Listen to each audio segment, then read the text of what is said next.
దేవుని యొక్క మహా ఉన్నతమైన కృపలో వర్ధిల్లుతున్న మీ అందరికి కూడా ప్రభువైన యేసుక్రీస్తు వారి యొక్క ఉన్నతమైనటువంటి అతి శ్రేష్టమైన నామంలో మీ అందరికి కూడా శుభాభివందనాలు తెలియజేస్తూ ఉన్నానండి.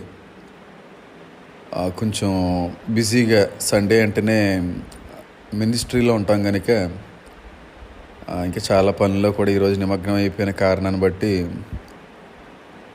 నాకు కొంచెం లేట్గా వచ్చింది. చూసుకున్నాను నా నోటిఫికేషన్లన్నీ కూడా. అయితే ఈ నోటిఫికేషన్స్తో పాటుగా మన సబ్స్క్రైబర్స్ కూడా 2-3 నాకు పర్సనల్గా మెసేజ్ చేయడం కూడా జరిగిందండి. ఇలాగా ఇరాన్ ప్రైమ్ మినిస్టర్ గారు చనిపోవడం జరిగింది, మీరు చూసారో లేదో అని చెప్పి 2-3 నాకు మెసేజ్ చేయడం కూడా జరిగింది. అప్పటికే చూడడం అయితే జరిగింది ఈ విషయం. అప్పటికే నేనైతే వినడం చూడడం అయితే జరిగింది. కానీ అఫీషియల్గా ఆ హెలికాప్టర్లో ఇబ్రహీం గారు ఆన్బోర్డ్ ఉన్నారో లేదనేది అఫీషియల్గా అయితే ఇంకా తెలియదండి. కానీ నాకు తెలిసి మాత్రం ఖచ్చితంగా హెలికాప్టర్ క్రాష్లో ఆయన చచ్చిపోయి ఉండాలి, అందులో ఏ సందేహం లేదు. అయితే నాకున్నటువంటి అఫీషియల్ ఇన్ఫర్మేషన్ ఏంటంటే ఆయన ఆన్బోర్డ్లో ఉన్నాడా లేదా అనేటువంటి ఆలోచనలో ఉన్నారు అనేది అయితే తెలిసింది. కానీ వాస్తవానికి హెలికాప్టర్ క్రాష్లో ఇబ్రహీం నైజీ గారు చనిపోయారా అనేది మనం ఖచ్చితంగా నమ్మే తీరాలంటాను. ఎందుకంటే హెలికాప్టర్ క్రాష్ అయిన తర్వాత బ్రతికి బయటపడడం అనేది అసలు అసాధ్యమైన పని. ఏదైనా సముద్రంలోనో అలాంటి నీటికి సంబంధించినటువంటి ప్రదేశాల్లో ఎక్కడైనా అది కూడా తక్కువ హైట్లో పడిపోతే బ్రతికే అవకాశం ఉంటుంది. కానీ వాతావరణ అనుకూలించలేని కారణాన్ని బట్టి కొండ ప్రాంతాల్లోనే ఇంచుమించుగా అది పడిపోయినట్టుగా చాలామంది గాలిస్తూ ఉన్నారంటే వాస్తవానికి అది ఎక్కడా కూడా దొరకట్లేదు. ఏదైనప్పుడు కూడా నేను ఈ మాట అండంలో వాళ్ళ మీద ఏదో ద్వేషాన్ని కక్కాలనో లేకపోతే వాళ్ళ మీద ఉన్నటువంటి పగ అంతా కూడా తీర్చుకోవాలనో నేను ఈ మాట అనట్లేదు. కానీ ఒక్క మాట మాత్రం నిజం చెప్పాలనుకుంటున్నానండి. ఇశ్రాయేల్ని కాపాడువాడు కునుకొడు నిద్రపోడండి. ఇశ్రాయేల్ని కాపాడువాడు కునుకుడు నిద్రపోడు, అది మాత్రం నిజం. యెహోవా చేతిలో పడుట బహుభయంకరము అని కూడా వాక్యంలో సెలవిస్తూ ఉంది. కొన్ని రోజుల క్రితమే కదండి ఇరాన్ ఇశ్రాయేల్ మీద దాడి చేసింది. అకస్మాత్తుగా దొంగలాగా అర్ధరాత్రి 1:45 అందరూ కూడా నిద్రిస్తున్నటువంటి సమయంలో చెప్పి పెట్టకుండా రాకెట్లు వర్షం కురిపించింది కదా, డ్రోనులతో ఇశ్రాయేల్ మీద దాడి చేసేటువంటి ప్రయత్నం చేసింది కదా. ఇలా చేసిన తర్వాత మళ్ళీ ఇశ్రాయేల్ అటాక్ చేసే సత్తా ఉంది. కానీ వాళ్ళు ఎంతో సహనంతో ఎంతో ఓర్పుతో కొన్ని ప్రపంచానికి సంబంధించిన దేశాల యొక్క మాటను గౌరవించి ఆగడం జరిగింది. అంటే అటాక్ అయితే చేశారు, రిటాలియేషన్ అయితే జరిగింది, కానీ వాళ్ళు చేసినంతగా అయితే చేయలేదు. ఎందుకంటే వాళ్ళు చేసిన దాన్ని బట్టి మళ్ళీ వీళ్ళ మీద దాడి చేస్తే అన్యం పుణ్యం తెలియనటువంటి చాలామంది అక్కడ చనిపోయే అవకాశం ఉంది. మనం వార్నింగ్ ఇవ్వకుండా ఏది కూడా చేయకూడదని చెప్పి వాళ్ళు ఆగిపోవడం జరిగింది. కానీ వీళ్ళు ఆగిపోయారు, కానీ దేవుడు ఆగిపోతాడా? ఎక్కడ వదిలేస్తాడు చెప్పండి? ఎట్టి పరిస్థితుల్లో వదలలేదు కదా. ఖచ్చితంగా గట్టి దెబ్బే తగిలింది ఇరాన్కి. అందులో ఈయన చాలా జ్యుడిషియల్కి సంబంధించిన పనులన్నీ కూడా చేస్తూ ఉంటాడు ఇరాన్కి. 2021లో ఈయన నెగ్గినట్టున్నాడో అక్కడ ప్రెసిడెంట్గా. కానీ ఈయన ఎంత ప్రమాదమైన వ్యక్తి అంటేనండి, ఇప్పుడు ఇరాన్లో తయారవుతున్నటువంటి న్యూక్లియర్ వెపన్స్ అన్నిటికీ కూడా ప్రోత్సాహాన్ని అందించేటువంటి సూత్రధారి కూడా ఈ వ్యక్తే. ఈ వ్యక్తి పదవిలోకి వచ్చిన తర్వాత న్యూక్లియర్ వెపన్స్ తయారీ అంతా కూడా అధికమైపోయింది అంటాను. ఇంకో విషయం ఏంటో కూడా చెప్పమంటారా? హమాస్కి రష్యాకి కూడా చాలా రకాలైనటువంటి ఆయుధాలని సరఫరా చేసేటువంటి వాడు కూడా ఇబ్రహీం నైజీ అన్న అతనే. చాలా ఉగ్రవాద సంస్థల్ని వెనకుండి నడిపించేటువంటి వ్యక్తి కూడా ఈయనే. మీరు నమ్మండి నమ్మకపోండి, ఇప్పుడు ఇశ్రాయేల్ మీదకి వస్తున్నట్టు హమాస్ కావచ్చు, హిజ్బుల్లా కావచ్చు, హౌతీ కావచ్చు, వీళ్ళందరూ వెనకాల ఉండి నడిపించేది ఈ వ్యక్తే.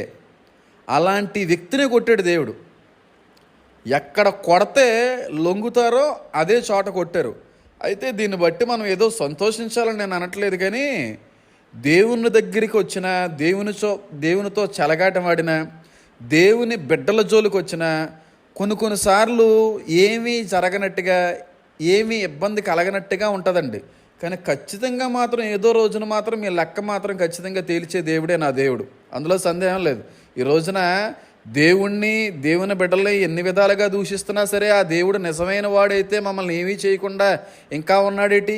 ఆయనే నిజమైన దేవుడైతే, నిజంగా రోషం ఉన్న దేవుడైతే ఈ పాటికి మాకు ఏదో అయిపోలే కదా, మరి ఏం అవ్వలేదంటే ఆయన దేవుడు కాదు కదా అని అనుకునేటువంటి బుద్ధిహీనులు కూడా ఉన్నారు.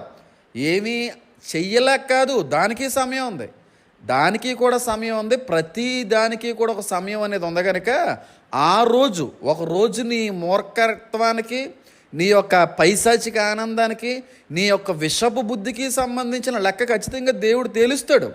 ఊరుకోవడం అయితే ఏమాత్రం సందేహం లేదు. దేవుడు మమ్మల్ని ఊరుకోమన్నాడు, మమ్మల్ని నోరు మెదపొద్దు అన్నాడు. మిమ్మల్ని ఏ విధంగా హింసల పాలు చేసినా నోరు మెదపకండి, చెయ్యి ఆడించకండి, తిరిగి వాళ్ళ మీద కయ్యానికి కాలు దువ్వకండి, పగ తీర్చుకొనుట నా పని అన్న దేవుడు. పాపం అది చాలామందికి తెలియట్లేదు. దేవుడిని అంటూ ఉంటే, దేవుడు బిడ్డలను అంటూ ఉంటే ఆ దేవుడు ఏం చేయట్లేదు కదా, ఏం చేయలేకపోతున్నాడు కదా అని చెప్పి. చెయ్యలేక కాదండి, మీకు ఇంకా అవకాశం ఇస్తున్నాడు, ఎప్పటికైనా కొంచెం మారతారేమో. లేదు ఇలాగే కొనసాగుతామని చెప్పి మీరు ముందుకెళ్తారా? ఖచ్చితంగా ఒక రోజు ఉంది, ఆ రోజున మాత్రం గుండెలు బాదుకుని ఏడ్చేటువంటి రోజు మాత్రం ఖచ్చితంగా ఎదురవుతుంది. ఆ రోజున ఏడుస్తారు మీరు, ఆ రోజున ఏడుస్తారు.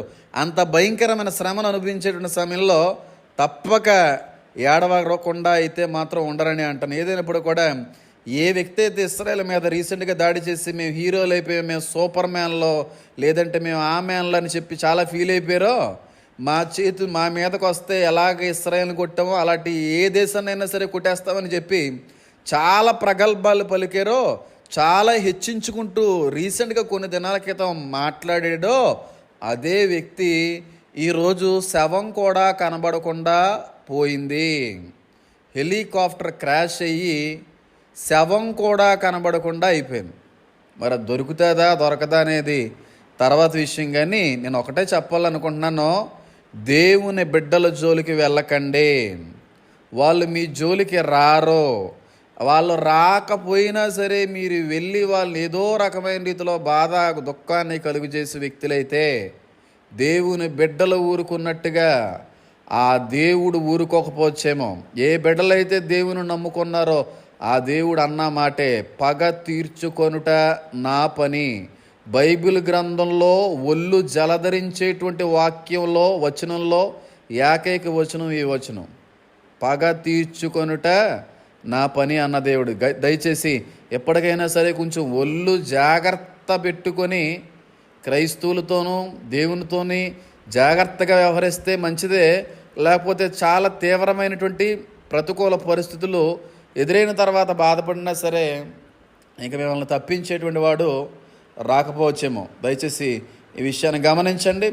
ఏదైనప్పుడు కూడా ఆ వ్యక్తి చచ్చిపోయాడనే సంతోషం నాకైతే ఏమీ లేదు, కానీ దేవుని తెలుసుకోకుండా ఈ వ్యక్తి అలా మరణించడంలో మనకు లాభమే ఉంటుందండి. కానీ ఈ విషయాన్ని, ఈ పరిస్థితిని ఆధారంగా చేసుకుని ఇంకా సానుభూతి సంపాదించేసుకుంటారండి.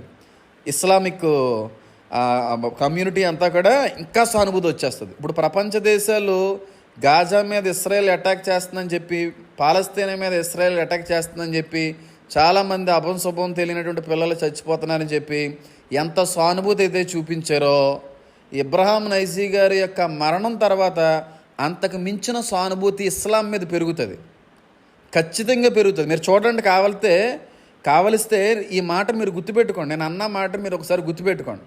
అది కానీ జరగకపోతే నన్ను అడగండి. ఎన్ని ప్రపంచ దేశాలు ఇప్పుడు ఇరాన్ని ఆదరిస్తాయో చూడండి, ఇరాన్కి మద్దతు అందిస్తాయో చూడండి. ఇరాన్ జోలికి రాకండి, మేము ఉన్నామని చెప్పే దేశాలు కానీ కొన్ని రోజుల్లో బయటికి రాకపోతే నన్ను అడగండి. కాబట్టి ఖచ్చితంగా దీన్ని అపవాది వాడుకుంటాడు. యాంటీ క్రైస్ట్ అయితే ఈ అవకాశాన్ని మరింత బాగా వాడుకుంటాడు. ఎందుకంటే ఇప్పుడు వాస్తవానికి ఇరాన్కి ఇప్పుడు ప్రైమ్ మినిస్టర్ లేడు. ఇప్పుడు ఎవరు నిలబడతారు అనేది ఇప్పుడు పెద్ద ప్రశ్నగా మిగిలిపోయింది. మరి ఎదురు చూడవలసిన అవసరం ఉంది. ఖచ్చితంగా ఈ అవకాశాన్ని మాత్రం అపవాది పాడు చేసుకోవడం, ఖచ్చితంగా దీనిలో కూడా ఒక బలమైనటువంటి అవకాశాన్ని ఏర్పరచుకుంటాడు. ప్రత్యేకమైనటువంటి మార్గాలు కూడా ఈ కారణాన్ని బట్టి ఏర్పరచుకుంటాడని నేనైతే నమ్ముతా ఉన్నానండి. దయచేసి ఇరాన్ యొక్క క్షేమం కొరకు కూడా ప్రార్థిద్దాం. ఇరాన్లో కూడా చాలామంది బిడ్డలు దేవుని ఎరగవలసిన అవసరం ఉంది. ఈ విషయాన్ని అందరూ కూడా గమనిస్తూ మరొకసారి దేవుని పేరు మీ అందరికి కూడా తెలియపరుస్తూ ఉన్నాను. ఈ విషయాన్ని అనేక మందికి షేర్ చేయండి. అన్నిటికంటే కూడా ముందుగా లైక్ చేయండి.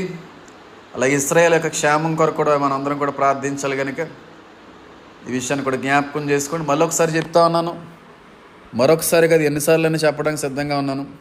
మనం ఉన్నది అంత్య దినాల్లో ఇవన్నీ జరుగుతున్నాయంటే ఒకే ఒకటి అర్థం కావాలి, యాంటీ క్రైస్ట్ బయలుపడేటువంటి దినాలు ఆసన్నమైనవి.